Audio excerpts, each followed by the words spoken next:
Mumastreets muri kupisa matungidzwa moto mastreets matungidzwa moto mumastreets esocial media matungidzwa moto hakuna vanhu mozva vati ndoda kuudzai chokwadi vazukuru ndinobvira utaure chokwadi kune vanhu vanogona kukonzeresa noise kana kuti nyonga havaripo tinavo muzimbabwe tine vanhu vari gifted kungokonzeresa nyonga vasina kutaura so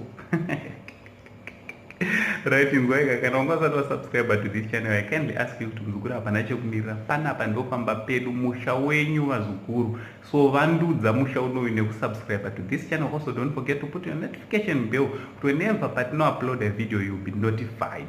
Right inzwaika mumastreet muri kupisa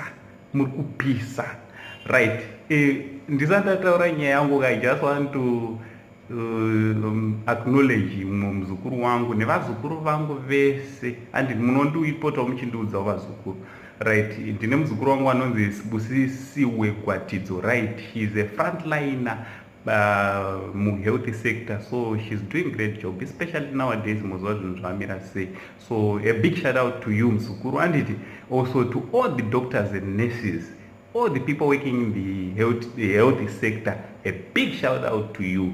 Much love. Right inzwaika panapa pabva patungidzwa moto nezimukuru rangu rinonetsa anonzi Sandra Ndebele. Right, Sandra Ndebele vanomuziva chaiyo kare kwake ndiye ane mafotos andaisa hapa ekare kwake ndiye Sandra Ndebele uyu watinoziva aipfeka hembe dzetradition achidi right zita rake ka anonzi Sandra Ndebele. Vamwe vanobva ndiri kuona mastreets vamwe varikuita confusion kuti chimoko bochi Sandra manje dambudziko rangozoitika nderekuti she's taken ndofunga muri kungoona kuti ring akatopfeka haisi ring yemucheno iring yemuchato rather so she's taken already akatotorwa nemumwe muzukuru wangu anonzi Nkanyiso Mbusi Sibindi so anonzi Sandra Ndebele Sibindi anditi ndimai Sibindi vava tiri nezvavo so mai Sibindi vabva vadzoka vachipisa anditi vadzoka vachipisa ndisina basa kuti vakambopisa ka but apa vadzoka vachipisa chaizvo rather vadzoka vachibvira because ndazonzwawo muzukuru wangu ati sekuru Pokelo ari kupisa but Sandra Ndebele ari kubvira right, she was born on the 3rd of January and the 3rd of January 1982 kuroti she's 38 years old Sandra Ndebele yanditi toda kuti ndinatsokudza kuti ndiani chaizvo vamwe vari kushauta kuti ndiani anditi Sandra Ndebele uyu ane mafotos ari kunetsa ari kupisa mumastreets ka she's a musician and she's a director, she's the actress, and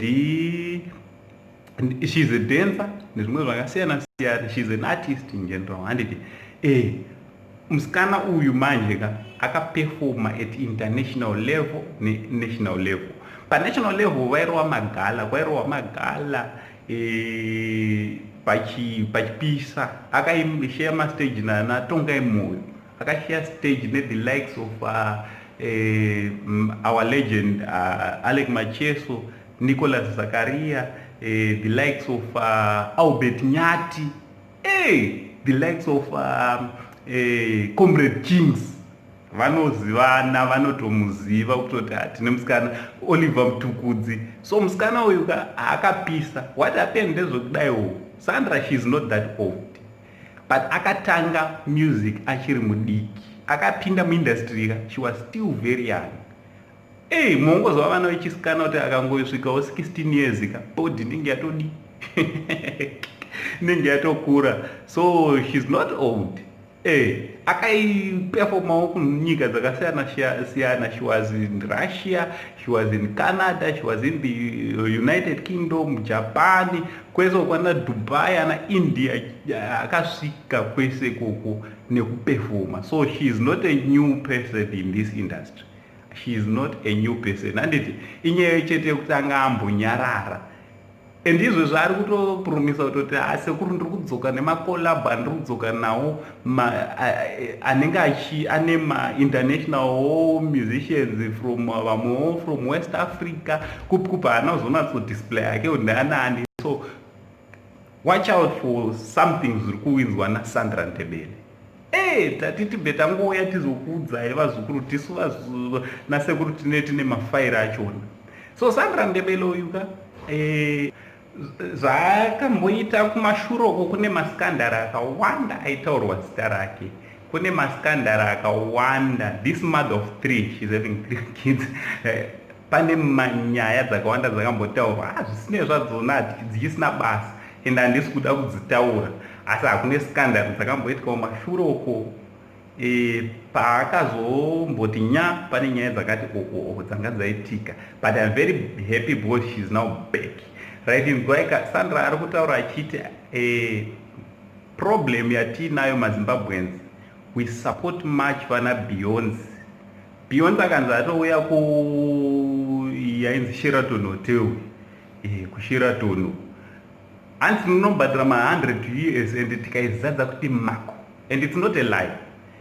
Hanzi asi Beyonce chamune muchida unoona inyaya yekuti anenge akapfeka kaswimming costume, anenge akapfeka tuma bikini akashama, but zvikaitwa nemuZimbabwean yave mhosva, but it's part of art. Ndo zviri kutaurawo naSandra. So Sandra ari kuti zvoni tisadaro, ngatisivasapoti maartists, of which Sandra paaitoimba achinzi akashama ainge akapfeka hembe dzeculture. Cultural dressing ndo zvainzi ainge akashama, but ana Beyonce vakauya vakashama. Saka muri kunzi hanzi musadaro, musavatuke maartist edu. Also, she's saying she's not going to stop until she creates ana Sandra Ndebele vamwe 20+. So ndo zvatiri kungofarira kuti kana kune maartist vari kusumuka vari kushayiwa kuti topindawo semuindustry, Sandra she's ready to create kudiscover talent iri mauri nekukumouda nekukuendesa mberi. So take this opportunity kuti Sandra she's back, and she's not only back for herself but also to help some other artists kuti vaende mberi. Vechidiki vari kutangawo industry she's ready to create them to be the next generation Sandra Ndebeles. Tinofanira kusiya matsimba ndeti mafootprint. Tinofanira kusiya mafootprints. So ndo ndingouya nacho makusena nawa vazukuru vangu chekudzoka kwaSandra Ndebele. So get ready for a lot of surprises from Sandra Ndebele, especially mufield yake. Thanks, have a nice day vazukuru va uncle.